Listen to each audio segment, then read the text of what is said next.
hello everyone and welcome back to Seduce Me. Yeah, let's load, shall we? Let's get loaded. Oh, this is Naomi. Hello? I'm Lily, aren't I? I'm really glad you guys called. My voice managed to come out, but it was only a whisper. What happened? Are you okay? Well, I slowly began to tell them about the funeral that afternoon. A small silence followed when I was done recounting what happened. And to my relief, Naomi finally spoke up. I can't begin to imagine how you must be feeling right now. I'm so sorry. Do you want us to come over right now? No, it's okay. My dad isn't in a good mood. So, we could just keep talking on the phone like this. Of course! We'd stay on the phone until the crack of dawn. Right, Suzu? Yeah. We're always here if you need us. After all, we wouldn't be the awesome triple threat trio without you, right? Yeah. Triple threat trio? That sounds like the name of a gang. Yeah, I mean, we're all taking on the world together. We've got to sound somewhat scary, or else no one's going to take us seriously. What's with you and naming things? You've got to step up your game, Naomi.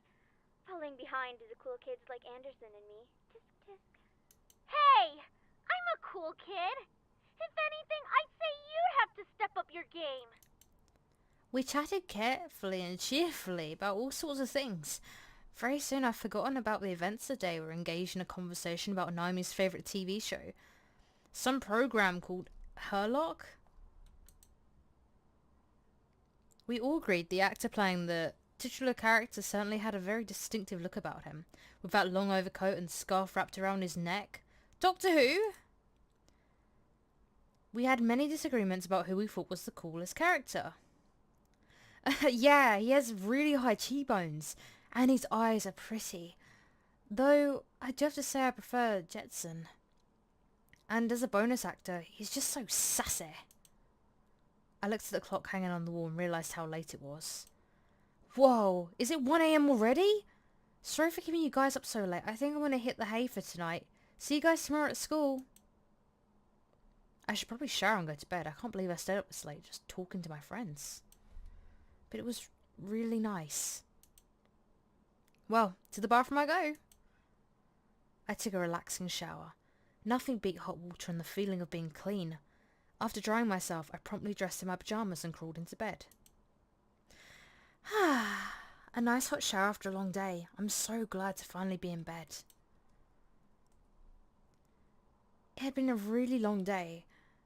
I knew what I was wishing for, something to change back in class, but I certainly wasn't expecting any of this to happen, like today. And I have to go to school tomorrow. Ugh. I curled up on the side and tightly wrapped the blankets around me. I really wasn't in the mood to be returning to school, but my dad probably would make me go for the sake of it. It's time to go to sleep. I reached out to the lamp on my nightstand to turn off the lights. However, my mind was so lost in the passing of my grandfather and the thought of inheriting something so big that it haunted my mind the entire night until the next morning.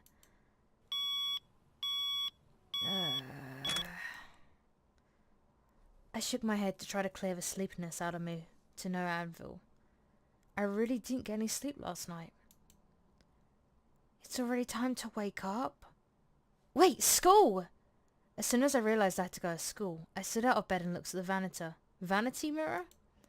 That's a relief. Lucky there was barely a bruise on my cheek.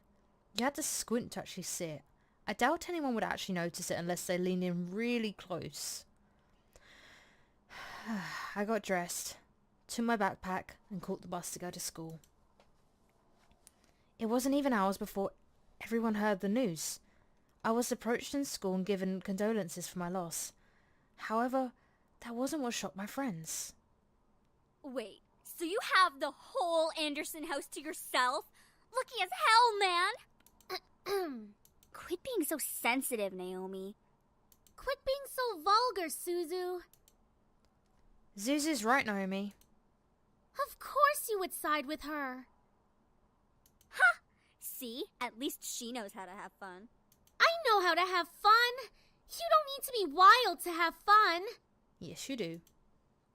Guys, I'm going there after school today because my parents want me to get used to living there. Seriously? It hasn't even been a day since you came back to school. I know, but my parents want me to make me try living there as soon as possible. That's really fast. Are you going to be okay? Of course. But even in the comfort of my best friends, life seemed to keep testing me. Ow! Hey! Don't go around shoving people like that. Whoops. Did I strike a nerve, Capini? She let out a small laugh as she twirled her hair around her finger. Lisette, one of the last people I wanted to see today. It's not me you should be apologizing to. Oh, Anderson. Hey, how's it going? I'm alright. Haven't you already heard, Lizette? Of what? Her grandfather's passing. Well, I'm sorry about that. I don't really watch a lot of news. It doesn't really sound like you mean it. I do mean it. Earnestly. Why wouldn't I? Typical Capini. Isn't her family involved with the mafia or something? I wouldn't be surprised if she brought out a bat from behind her back right this moment. I nearly forgotten the crowd that followed Lisette, which was mostly comprised of people that no one wanted to see on a typical school day. No one had the slightest idea why everyone exactly followed Lisette around persistently, but they labelled themselves as social equals of her. That is out of line. Suzu comes from an honest family. Says the one whose family profits from political scandals. Yeah, your dad doesn't make anything unless he's in the court with dirty politicians. Hey, let's all calm down for a second, alright? I'm sure Anderson needs some time to recuperate. I mean, what just happened? We need to give her some respect.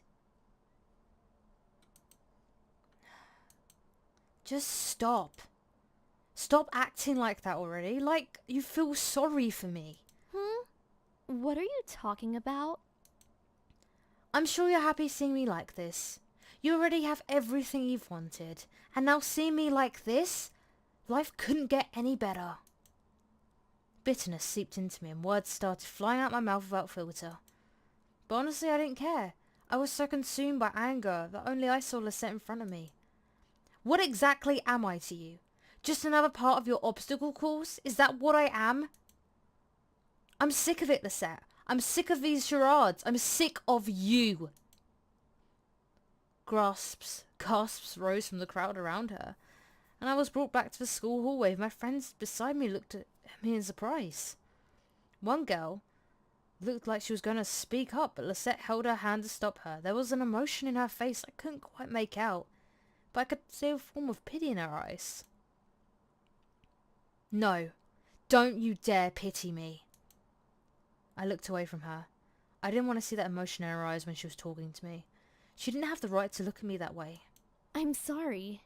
I know your grandfather passing away must have really taken a toll on your emotions.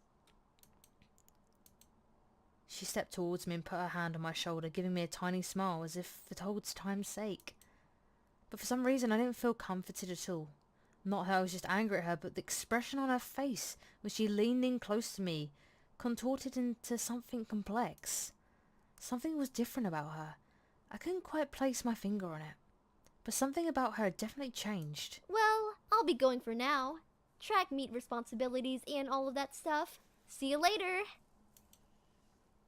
Something about Lisette made me feel uncomfortable. I wasn't angry, but also uneasy. What was it? I'd never seen her like that before. But I decided to pay no further attention to it. She continued running down the hallway with her gaggle of friends behind her. I refocused my attention to Mrs. Phillips, who was walking down the hall towards me. Is everything all right, girls? Nothing we couldn't handle, Mrs. P. Just a... Suzu, hush! It was nothing, Mrs. Phillips. I see. Well, Miss Anderson, please accept my condolences for your loss. Thank you, Mrs. Phillips. Your grandfather was a good man. He really upheld the philanthropy of his company's policies, and the money that went towards charity, too. I know. He was amazing. I really looked up to him and I want to be as good as he was. Well, I know that you'll be as great as your grandfather. Hell yeah, she will. She'll be 10 times better than her grandfather. Would I? Would I really be better than my grandfather? Everyone seemed to have high expectations for me. I wanted to do my best to make my family proud. But to be better than my grandfather? I wasn't sure about that. From outside the school window, I saw a familiar blue car pull up to the curb. Undoubtedly, it was my father in the driving seat. All right, my ride's here. Well, I guess I'll see you two tomorrow. Want us to come with you? Oh no, it's okay. I'll be fine. See you. Hey, Dad. Hey, honey. We're going to leave this one here. Thank you everyone for watching my stream. I hope you enjoyed it, and I'll see you guys, not stream, I'll see you guys in the next episode. Bye!